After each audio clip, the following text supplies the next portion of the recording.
কিন্তু এখানে একটা দুঃখ আছে, সেটা হলো এই যে কোরআন শরীফ সম্পর্কে আমাদের মুসলমানদের একটি গ্রুপ, একটি দল, তারা বলে বেড়ান যে কোরআন তো আসলে আমরা বুঝবো না, আমরা হলাম পাবলিক, কোরআনের আমরা বুঝবো কি, এগুলি সব আলেম ওলামাদের কাম, আমরা বুঝবো না। আসেন আমাদের অন্যরা কি বলে, হুজুররা কি বলে দেখি, সেই সব বইপত্র পড়ি। প্রিয় ভাই, সব বুজুর্গরা মুরব্বীরা যে কথা বলেন সে কথা যে সঠিক তা বোঝার জন্যই তো কোরআন প্রয়োজন। কোরআনই যদি না বুঝলেন তাহলে তারা আপনাদেরকে বিভ্রান্ত করছে কিনা সেটা তো আপনি বুঝতে পারবেন না। কথা ঠিক কিনা বলেন? এখন কোরআন বোঝা যারা বলেন যে এটা কোরআন বোঝা সহজ নয়, কঠিন, আমার চিন্তায় এই লোকগুলি, এই বিশাল একটি গ্রুপ, একটি দল, শয়তানের বড় রকমের ওয়াসওয়াসার ভিতরে তারা নিমজ্জিত হয়ে গেছে। আল্লাহ মেহেরবানি করে এই ভাইদের দৃষ্টিকে খুলে দিন, যাতে তারা বুঝতে পারে যে কোরআন শুধু আলেম ওলামাদের জন্য নয়, কোরআন পৃথিবীর সমস্ত মানুষের জন্য। এখন কোরআন বোঝা কঠিন না সহজ?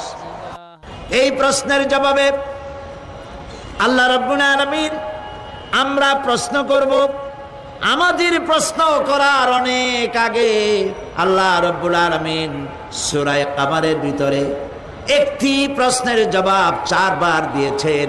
আল্লাহ পাক বলেছেন, ওয়া লাকাদ ইয়াসসারনাল কুরআনা লিযিকর ফাহাল মিন মুদ্দাকির।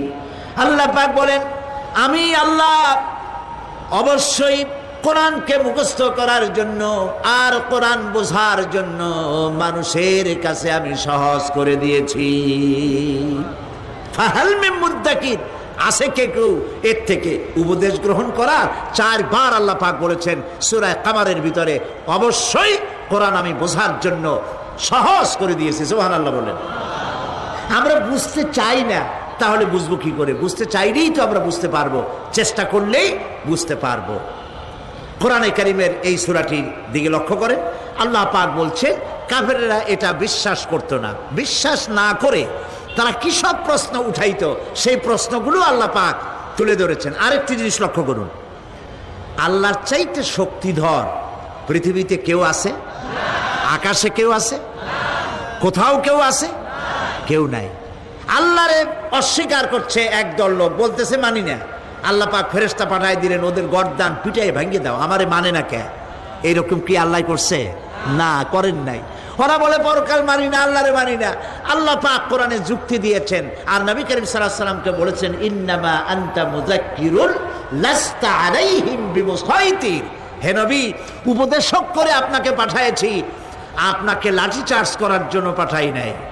আপনি দারোগা নন, আপনি প্রচারক। মানুষকে উপদেশ দিন সুন্দর সুন্দর ভাষায়, উদউ ইলা সাবিলি রাব্বিকা বিল হিকমাতি ওয়াল মাউইজাতিল হাসানা, মিষ্টি মিষ্টি ভাবে, সুন্দরভাবে, সুকৌশলে মানুষকে ভালো ভালো কথাগুলি সুন্দর করে বুঝিয়ে দিন। সুবহানাল্লাহ বলেন। এখন এই কাফেররা বলছে পরকাল বুঝি না, এগুলা কেমনে হয়? আমরা অস্বীকার করি, মানি না। আল্লাহ পাক সাথে সাথে ফেরেশতা দিয়ে কারো ঘাড় মটকান নাই, কিন্তু পারতেন না? পারতেন না? আরে ভাই বলেন না কেন, পারতো কি না? অবশ্যই পারতেন, কিন্তু তা করেন নাই। প্রত্যেকটি কথা যুক্তি দিয়ে, হাজারো যুক্তি দিয়ে আল্লাহ পাক বুঝাইছেন। সুবহানাল্লাহ। কাফেরেরা প্রশ্ন করল,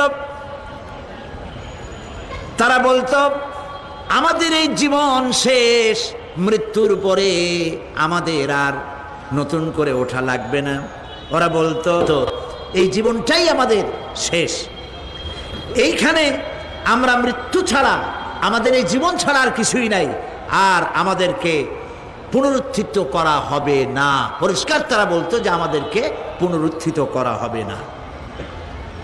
এরপরে তারা আরো বলতো, মা নাদরি মাসসাআতু ওয়ান নাযুন্নু ইল্লা যান্না ওয়া মা নাহনু বিমুস্তাইকিনিন।